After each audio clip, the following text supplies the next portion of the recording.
지난 영상에서는 안드로겐성 탈모의 궁극적인 치료제 프로페시아와 아보다트 같은 이런 탈모약을 언제 어떻게 또 어떤 약을 먹는 게 가장 좋은지, 탈모 유형에 따른 탈모약 전반적인 사용법을 자세하게 알려드렸어요. 그래서 오늘은 이런 탈모약이 가진 부작용이 있을 때는 어떻게 대처하는 게 좋은지, 또 어떤 상황에서는 약을 중단해야 되고 약을 중단하면 또 어떤 변화가 생기는지 알려드릴 거고요. 또 많은 분들이 잘 모르시는 탈모약의 내성에 대해서도 좀 자세하게 설명드릴 거예요.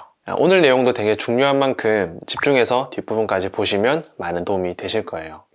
자, 오늘 꼭 알려드리고 싶은 내용 첫 번째는 바로 탈모약의 내성인데요. 시간이 가면서 탈모약 효과가 점점 떨어지는 것 같다면서 탈모약 내성을 걱정하는 분들이 은근히 계십니다. 결론적으로 보면 탈모약은 내성이 있는 약이 아니고요. 혹시 그렇게 느끼는 분들은 다른 요인들 때문에 단기간 탈모가 더 심해졌다거나 속도가 빨라졌다거나 해서 그런 경우가 많아요. 저도 프로페시아, 피나스트라이드를 한 5년, 6년 먹다가 탈모가 조금 더 빠르게 진행되는 것 같고 좀 효과가 떨어지는 것 같다고 느껴서 두타를 2년 정도 먹었던 적이 있는데 두타가 저한테는 잘 안 맞고 그래서 결국은 다시 피나로 돌아왔어요. 그래서 그때부터 다시 또 언제 그랬냐는 듯이 효과는 되게 멀쩡하게 유지되고 있어요.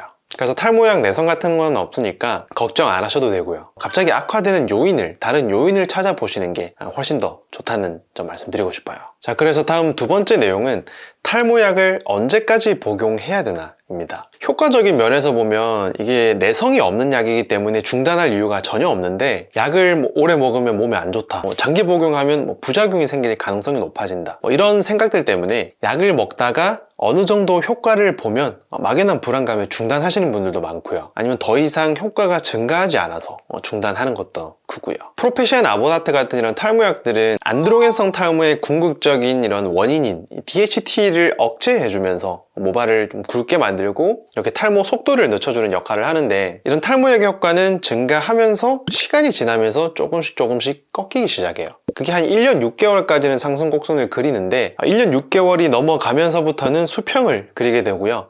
더 이상 효과가 없다는 그런 느낌을 받을 때가 와요. 그래서 탈모인들이 보통 이 시기에서 방심을 많이 하시는데, 이거는 더 이상 효과가 없는 게 아니라 탈모 속도를 늦춰주고 있는 거거든요. 그래서 예를 들어서 약을 안 먹을 때 탈모 진행 속도를 10이라고 하면 탈모약을 먹으면서부터는 진행 속도가 3까지 줄어든다고 보시면 돼요. 그래서 이렇게 쭉 약을 드시면 계속 이렇게 잘 유지가 되다가 노화에 따라 나이를 먹으면서 어느 정도는 속도가 올라가게 됩니다. 약을 중단하는 시점부터는 모발이 다시 가늘어지면서 탈모 속도가 다시 빨라지게 되는 거예요. 그동안 유지되는 게 갑자기 다 빠진다거나 심하게 진행되는 건 아니고 다시 예전 그 속도로 탈모가 진행되는 거예요. 그래서 우리 탈모인들은 탈모약 계속 꾸준히 복용하셔서 탈모 속도를 늦추는 데 집중을 해야 되는데, 쉽게 말하면 약을 안 먹었을 때는 50살에 대머리가 되는 거를 약을 먹고 관리를 하면서 70살에 80살에 대머리가 되도록 만들어주는 거죠.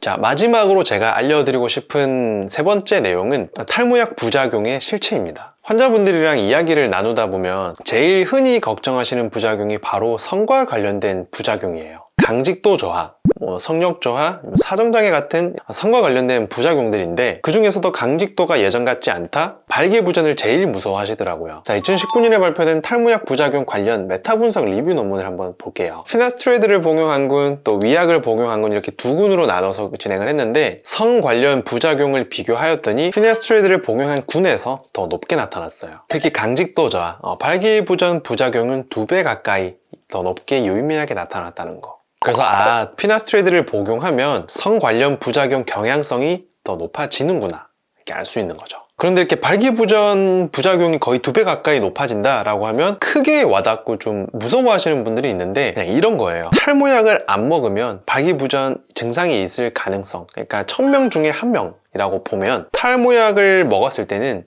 이게 1000명 중에 2명 정도 된다는 거죠. 그래서 2배라는 말에 너무 집중하시기보다는 이런 빈도에 조금 더 집중을 하셔야 되고요. 저도 탈모약을 거의 한 14년 가까이 먹고 있지만 다행인 건지 저는 전혀 성과 관련된 이런 큰 부작용을 느낀 적이 없어요.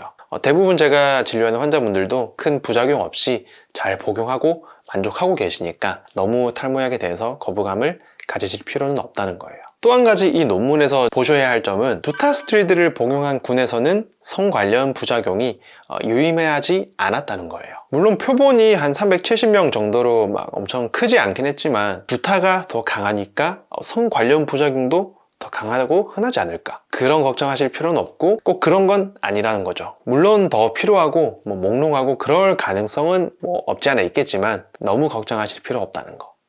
어쨌든 이런 부작용은 흔히 초기에 잘 나타나는데 처음 1, 2주 정도 피로감이나 몽롱함을 느끼는 분들도 있고요. 강직도가 떨어져서 관계하는데 불편하다, 이런 것들도 보통 다 초기에 나타나요. 그래서 이런 부작용들이 전반적으로 초반에 나타났다가 자연스럽게 사라지는 경우가 대부분이니까 피로감 때문에 혹시 힘들 때는 저녁 늦게 밤에 복용하시다가 또 발기부전 증상이 애매하게 있어서 찝찝하다, 이런 분들은 약을 이틀에 한 번 정도 이제 줄여서 복용하시는 것도 굉장히 좋은 방법이고, 관계하기 전에 하루 이틀 정도 휴약하시는 것도 되게 좋은 방법이에요.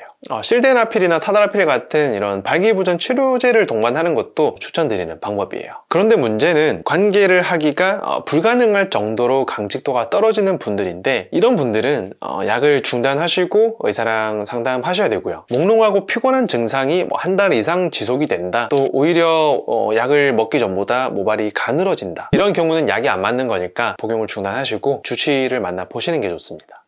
네, 오늘은 탈모약의 내성, 그리고 탈모약을 중단했을 때 어떻게 되는지, 또 계속 먹어야 하는 이유에 대해서 알려드렸고요. 마지막으로는 탈모약 부작용에 대한 이 메타 분석 데이터와 증상이 있을 때는 또 어떻게 대처하면 좋은지, 전반적인 이런 내용들을 자세하게 알려드렸어요. 오늘 내용도 잘 참고하셔서 도움이 되셨으면 좋겠고요. 저는 다음 영상에서 인사드릴게요. 감사합니다.